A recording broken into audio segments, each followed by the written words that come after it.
Bonjour frère Serge. Bonjour à tous les frères et sœurs en Christ dans le monde entier.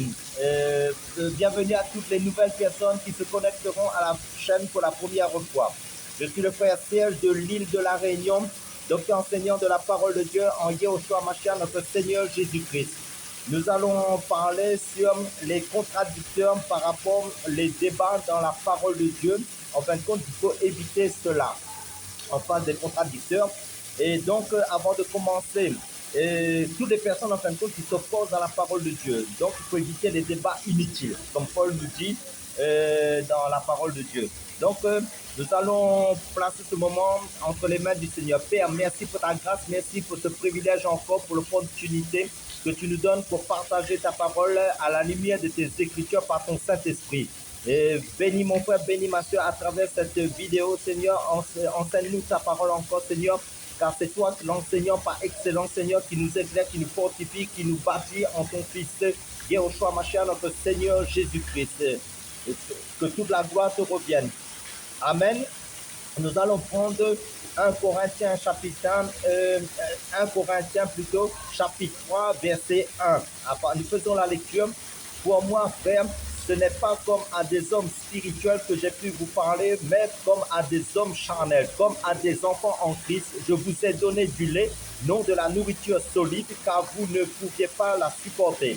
Et vous ne le pouviez pas même à présent, parce que vous êtes enfants charnels. En effet, puisqu'il y a parmi vous de la jalousie et des disputes, n'êtes-vous pas charnels et ne marchez-vous pas selon l'homme, quand l'un dit moi je suis de Paul et moi et un autre moi d'Apollos? N'êtes-vous pas des hommes? Qu'est-ce que donc qu'Apollos et qu'est-ce que Paul? Des serviteurs par le moyen desquels vous avez cru selon que le Seigneur l'a donné à chacun. J'ai planté, Apollos a arrosé. Là c'est Paul qui parle. Apollos a arrosé, mais Dieu a fait croître. En sorte que ce n'est pas celui qui plante qui est quelque chose, ni celui qui arrose, mais Dieu qui fait croître.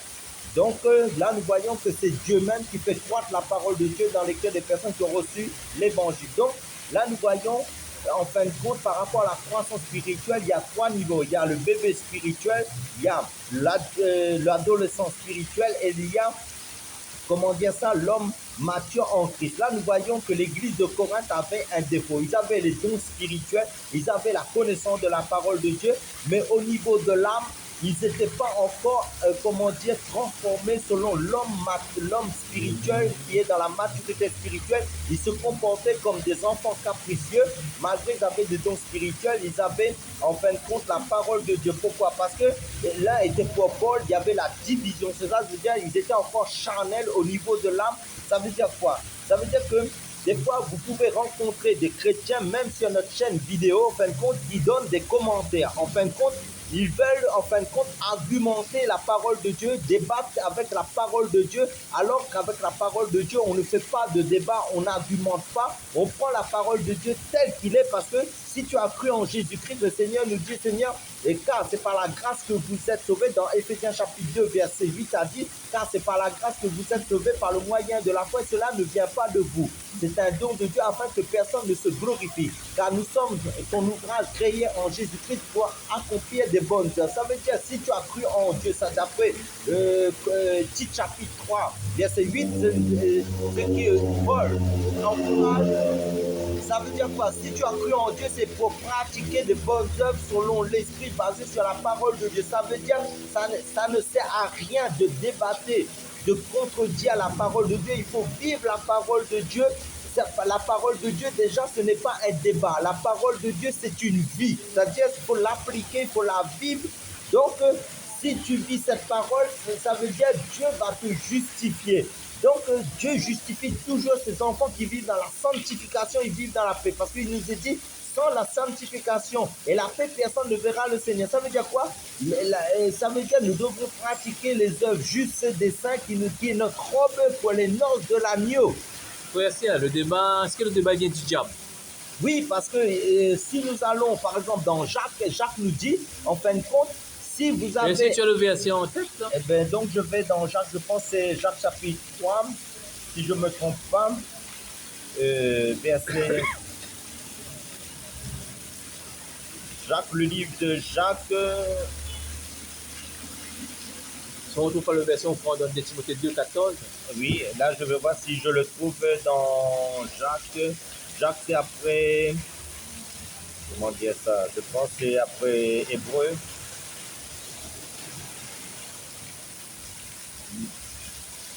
Le conseil que je vous donne, mes frères et ceux qui nous écoutez, en fait, quand les débats, évitez les débats parce que c'est un perte du temps, hein, parce que nous étions dans l'ignorance. On faisait les débats. Ben, nous avons compris le débat et mène la colère, et mène les disputes de mots, et tout ça, il vient du diable. Évitez les débats. Au lieu de faire des débats, en fait, il faut prier pour la femme, pour les personnes. Parce que, en fin de compte, les débats, les disputes, ça là vient de la chair, car la chair est, en fin de compte, tout ce qui est ennemi de Dieu et qui est charnel et diabolique et du diable. En fait, ce qu'il faut comprendre, Jacques chapitre 3, verset 16, il nous est dit, car là où il y a un zèle amer et un esprit de dispute, il y a du désordre et toutes sortes de mauvaises actions. En fin de compte, il nous est dit la sagesse d'en haut est premièrement pure, ensuite pacifique, modérée, conciliante, plein de miséricorde, de bons fruits. Exemple de disciplinité, d'hypocrisie. Le fruit de la justice est semé dans la paix pour ceux qui recherchent la paix. Donc ça veut dire quoi?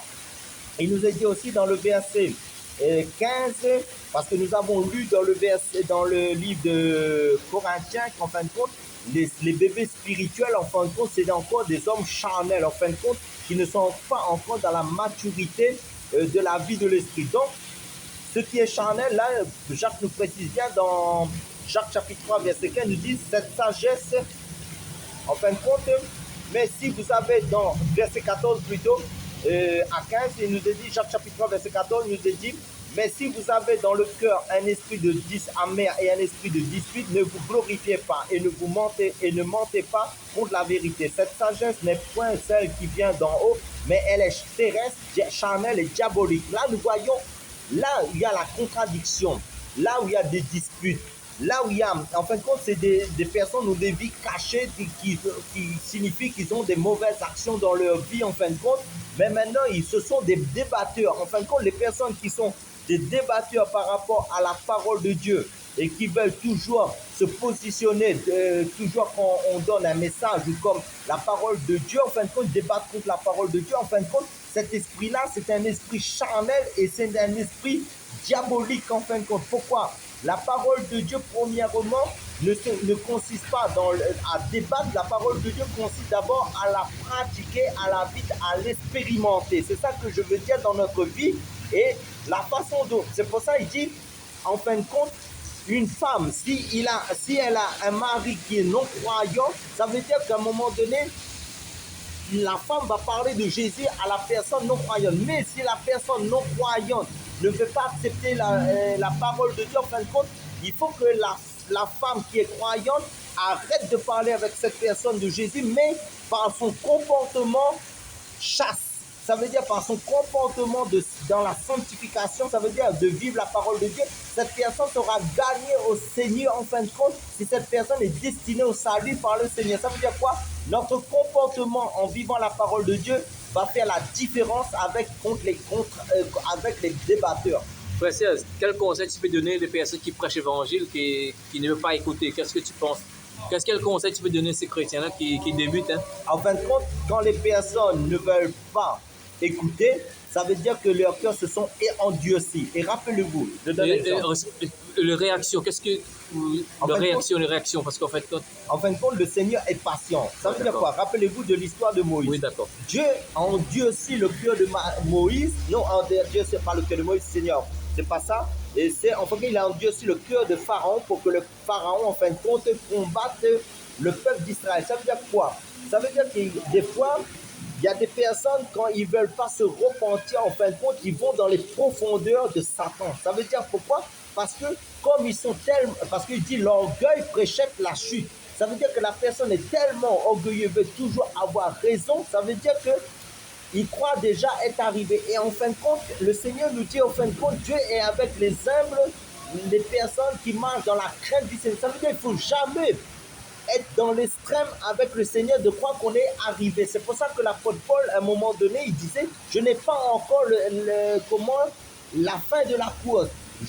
En fin de compte, je traite durement mon corps. Ça veut dire quoi? Ça veut dire que dans la vie chrétienne, il ne faut pas être dans l'extrême en croyant qu'on a toujours raison. Parce que en tant qu'homme, on peut avoir aussi des failles, on peut se tromper. Donc chaque jour, c'est une vie de repentance devant le Seigneur pour dire, Seigneur, toi tu connais mes faiblesses, tu connais quand je me trompe. Seigneur, je m'humilie. Il faut être toujours comme un enfant qui cherche toujours à apprendre, à être enseigné par le Saint-Esprit pour rester dans l'humilité, la simplicité, pour reconnaître aussi qu'on peut avoir tort, et en fin de compte, être repris par le Seigneur parce que la parole corrige, la parole enseigne, la parole édifie. Par exemple, si vous prenez 2 Timothée 2, verset 14 à 23. 2 Timothée. 2, verset 14. 2 Timothée. 2 Timothée chapitre 2, verset 14 à 23. Amen. 2 Timothée 14 à 23. Je fais la lecture à partir du verset 14. Rappelle ces choses en conjurant devant Dieu qu'on évite les disputes de mots qui ne servent qu'à la ruine de ceux qui écoutent. Efforce-toi de te présenter devant Dieu comme un homme éprouvé, un ouvrier qui n'a point à rougir, qui dispense droitement la parole de la vérité. Évite les discours vains et profanes, car ceux qui les tiennent avanceront toujours plus dans l'impiété, et leur parole rongera comme de la gangrène. De ce nom sont Hyménée et Philette qui se sont détournés de la vérité, disant que la résurrection est déjà arrivée et qui renversent la foi de quelques-uns. Néanmoins, le solide fondement de Dieu reste debout avec ses paroles et qui lui sert de sceau. Le Seigneur connaît ceux qui lui appartiennent, et quiconque prononce le nom du Seigneur qui s'éloigne de l'iniquité. Dans une jusqu'à 21, tu me dis 23. Dans une grande maison, il y a pas seulement des vases d'or et d'argent, mais il y en a aussi de bois et de terre. Les uns sont des vases d'honneur et les autres sont d'un usage vil. Si donc quelqu'un se conserve pur en observant en s'abstenant de ces choses, il sera un vase d'honneur sanctifié, utile à son maître, propre à toute bonne œuvre. Puis les passions de la jeunesse et recherche la justice, la foi, la charité et la paix avec ceux qui invoquent le Seigneur d'un cœur pur. Amen. Alléluia. Le 23 repousse les discussions folles et inutiles, sachant qu'elles font naître des querelles. Ouais, ça, je prends la parole, la fois je vais te donner. En fait, on voit que souvent il y a des personnes des chrétiens, en fait, quoi, qui donnent un verset, l'autre n'est pas d'accord, il redonne un verset, l'autre n'est pas d'accord, il redonne un verset. Ça, on voit, c'est des disputes de mots, ça. Hein? Oui. Ça, c'est pas bon, ça. Hein? Amen. Parce que là, en fin de compte, c'est la compétition, c'est un esprit qui est charnel, diabolique. Ça veut dire que les personnes veulent, comment dire ça, tu donnes un verset, l'autre donne un verset, en fin de compte, c'est pour argumenter, en fin de compte, alors que si nous avons l'esprit de Christ, nous sommes dans la paix, nous sommes dans la tranquillité, nous sommes dans l'assurance, et nous faisons l'œuvre de Dieu pour la gloire de Dieu. En fin de compte, nous n'occupons pas les affaires des autres parce que c'est Dieu qui va convaincre le cœur de la personne. Donc nous cheminons dans la volonté de Dieu et nous repoussons les discussions fortes. Ça veut dire, même s'il faut bloquer des commentaires inutiles pour ne pas participer aux œuvres des ténèbres, ça veut dire les contradictions, en fin de compte, nous bloquons, ça veut dire nous séparons de toutes les choses qui n'édifient pas en Christ. Ça veut dire quoi? Tout ce qui sont des branches mortes, tout ce qui n'édifie pas en Christ, tout ce qui est des discussions folles, ça veut dire les fables, les histoires, tout ce qui est du mensonge, nous les rejetons. Donc tout ce qui n'a aucun rapport avec la parole de Dieu, nous faisons abstraction, nous rejetons. Frère, est-ce qu'apôtre Paul dit ça, fermez la bouche, prends le verset l'autre. Oui, et prends titre 1, verset 11. Titre chapitre 1, verset 11. Parce que Paul dit ça, ferme la bouche au contradicteur aussi. Hein. Titre 1, verset 11. Verset 11. Ben, tu vas nous donner... Et donc le verset 11 nous dit auquel il faut fermer. En fait, je vais prendre un peu plus haut. Il y a en effet, verset 10, il y a en effet surtout parmi les circoncis, là il parle des juifs en fin de compte, beaucoup de gens rebelles deviennent discoureurs et de séducteurs, auxquels il faut fermer la bouche. Ils bouleversent des familles entières enseignant pour un gain honteux ce qu'on ne doit pas enseigner. Donc l'un d'entre eux, leur propre prophète, a dit: crée-toi toujours menteur, méchante bête, vente paresseux.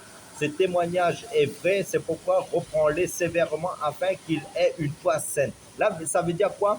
Les personnes qu'on peut reprendre pour corriger, et ces personnes, s'ils acceptent de se repentir, de s'humilier pour rester dans la sainte doctrine, là c'est bon.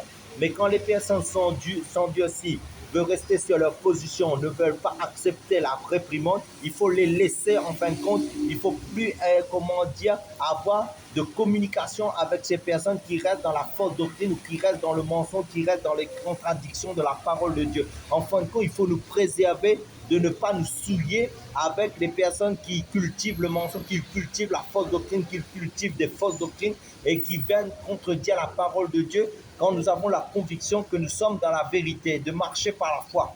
En fait, avant je te donne la parole, en fait, moi j'ai dit aussi, en fait, parce qu'il a dit fermer la bouche au contradicteur. En fait, quand tu peux donner un verset aussi pour fermer la bouche aussi.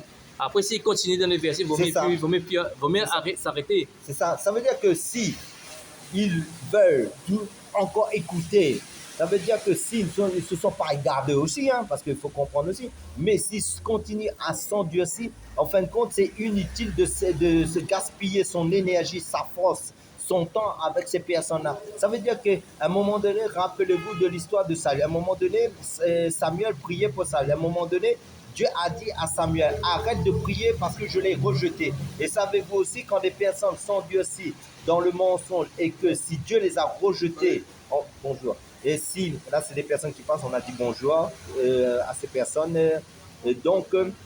si des personnes s'endurcissent dans le mensonge et combattent la vraie doctrine de Christ, en fin de compte, là, il faut arrêter. Ça veut dire qu'il faut s'éloigner. C'est pour ça que la parole de Dieu, si quelqu'un n'accepte pas la doctrine de Christ, le Fils, et en tant que Fils de Dieu, en tant que Jésus est Dieu aussi, en fait, il ne faut pas les accueillir dans vos maisons. Ça veut dire, si vous savez que des personnes sont des contradicteurs, sont des querelleurs, sont des personnes qui cherchent toujours la bagarre spirituelle. Quand je parle de la bagarre spirituelle, en fin de compte, qui sont intellectualistes, qui sont, dans les raisonnements, en fin de compte, ce sont les mêmes personnes qui reviennent à la charge sans cesse pour ne pas être... En fin de compte, ce n'est pas la communion dans l'esprit. C'est ça qu'il faut comprendre, parce que des vrais enfants de Dieu qui ont reçu le Fils de Dieu, la révélation du Fils de Dieu, qui ont reçu le Saint-Esprit, ce sont des personnes qui sont dans la communion fraternelle, qui sont dans la même vision, dans le même sentiment, dans la même pensée de Christ. Donc, ce ne sont pas des rebelles, en fin de compte, c'est la rébellion. C'est ça qu'il faut comprendre. C'est des personnes, en fin de compte, posez-vous la question, est-ce que vraiment ce sont des personnes de Dieu? En fait, toi, lorsque tu vas prêcher avec des personnes de cœur endurci, en fait, compte, oui, ben, lorsqu'ils n'écoutent pas, en fait, compte, tu as fait ta part. Parce qu'en fait, compte, le Seigneur va te demander le sang de ces personnes, parce qu'en fait, le Seigneur veut que tu prêches la parole. Mais tu as fait ta part. Oui. Ben, après, au jugement dernier, ils auront des comptes à rendre. Après, en fin de compte, si on persiste avec ces personnes-là, ces personnes vont nous amener dans la distraction. Et vous savez, la distraction, c'est quoi? C'est que l'ennemi utilise aussi des faux chrétiens pour venir que nous perdons du temps dans des choses futiles, inutiles, qui n'édifient pas, qui ne bâtissent pas en Christ. Donc, si tu as la conviction que tu es dans la vérité et des personnes sont dans la faute doctrine, ça veut dire dans des hérésies, dans l'apostasie, parce que de nos jours, il y a beaucoup de personnes qui sont dans l'apostasie. Ça veut dire que Jésus nous a prévenus à la fin des temps, il y aura beaucoup de faux enseignements, il y aura beaucoup d'apostasies. Donc, tu dois choisir aussi avec qui tu marches et avec qui tu t'édifies dans la parole de Dieu. Mais si vous avez des esprits contraires, ça c'est des esprits contradictoires, ça veut dire contraire, et parce que le Saint-Esprit, ceux qui ont le Saint-Esprit ne combattent pas ceux qui ont l'esprit de Christ. Au contraire, ce sont le faux esprit. C'est pour ça qu'il faut discerner l'esprit de l'erreur, l'esprit du mensonge, l'esprit de diable, l'esprit religieux, l'esprit de la sorcellerie, tout ce qui est en contraire à la parole de Dieu. Et c'est pas, et le Seigneur dit, c'est de l'abondance du cœur que la bouche parle. Donc l'esprit, on le discerne comment? C'est la façon dont les personnes vont parler de qu'est-ce qui va sortir de leur bouche. Frère, tu peux prendre le dernier verset, Apocalypse 22, verset 11. Apocalypse chapitre 22, verset 11. 22, verset 11.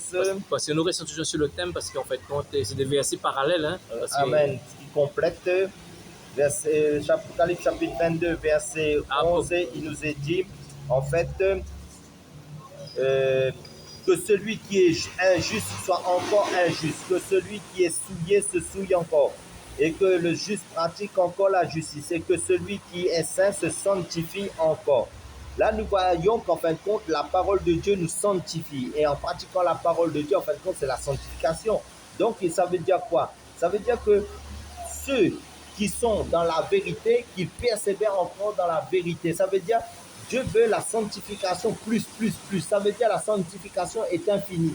Mais les ténèbres aussi vont aller aussi en croissance. Ça veut dire, dans ce monde, il y a deux camps.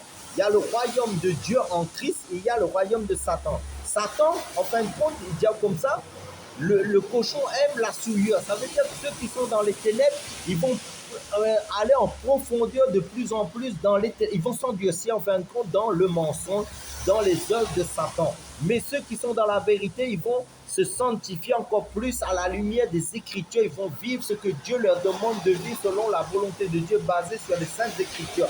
Donc, quand tu marches dans la vérité, ça veut dire les ténèbres ne peuvent pas cohabiter avec la lumière. Donc, ça veut dire quoi?